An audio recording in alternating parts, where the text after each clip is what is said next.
So we've brought the abortion debate down to one question. What are the unborn?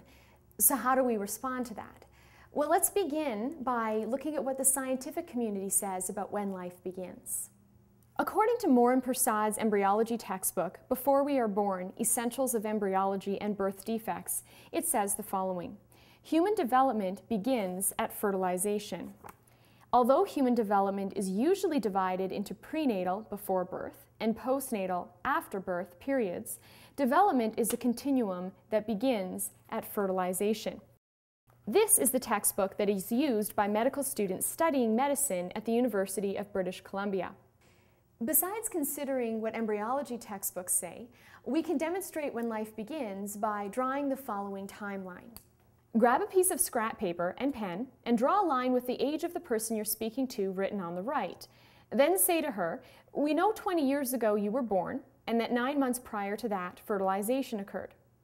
At fertilization, a person's DNA is determined. For example, whether you are male or female. Because living things come from other living things, we know that the unborn person is alive. And unlike sperm and egg, which are parts of a being, the zygote at fertilization is a whole being with the inherent capacity to move to the next more mature stage of her development. Finally, because we know that living things reproduce after their own kind, it follows that, in human reproduction, the kind of being in existence at fertilization is human like her parents. Well, that's the basic science of the matter. Why then do so many people say the unborn can be killed for reasons we do not kill the born? Well, what happens is those individuals look at the form and function differences between the unborn and the born, and they state that even though the unborn are of our species, they may be killed because they're different from us. Indeed, the unborn are different from the born, in some ways. The question is, are those differences relevant when it comes to value? All differences between the unborn and the born can be summarized into 4 categories: size, level of development, environment, and dependency. Between fertilization and birth, we see size increasing. The same goes for one's physical and mental development. The unborn change their environment, beginning in the fallopian tube, moving to the uterus, followed by into the doctor's hands. As for their dependency on their moms, that's something that decreases over those first 9 months. Now, there are some who would say that the unborn may be humans, but they aren't persons because of these differences. But look at the time between birth and age 20 and consider what's changed. Those same 4 things have changed. Size continues to increase, as does level of development. Our environment changes all the time, and we increasingly become independent. But after birth, we'd say that while the 4 differences exist, they don't matter when it comes to our value. In other words, our worth is based on our humanity, not our appearance or ability. After all, consider my nephew Francis, who is smaller than my niece Monica. Does that mean Francis may be killed while Monica may not? Of course not. Likewise, an unborn child is smaller than Francis, but that doesn't mean she may be killed. Or take level of development. Monica isn't as developed intellectually as adults are. That was very evident to me when at the age of 1.5, I asked her who her favorite aunt was. This was her reply. Hey Monica, who's your favorite aunt? Carrie.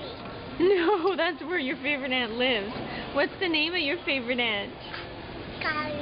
She's not developed enough intellectually to know the difference between her aunt living in Calgary and her aunt being Calgary. But nonetheless, she's a valuable human being. Likewise, the unborn aren't as developed to the level Monica is at. But regardless, we would say they too are valuable human beings. As for environment, we don't change what we are when we change where we are. The same with dependency. Our right to live isn't rooted in how independent we are. It's based on what we are. Therefore, those who support abortion need to consider these questions. Do we kill newborns because they're less developed than 20-year-olds? Of course not. Why then would we kill the unborn because they're less developed than newborns? Or do we kill toddlers because they're more dependent than teenagers? Yet again, no. Why then do we kill the unborn because they are more dependent than toddlers? After birth, we'd say that while the four differences exist, they don't matter when it comes to our value. In other words, our worth is based on our humanity, not our appearance or ability. Likewise with the unborn, the fact that they are different from us in these four ways is irrelevant. They are human, and thus equal to we who are born. Finally, as you look at this timeline, contemplate this.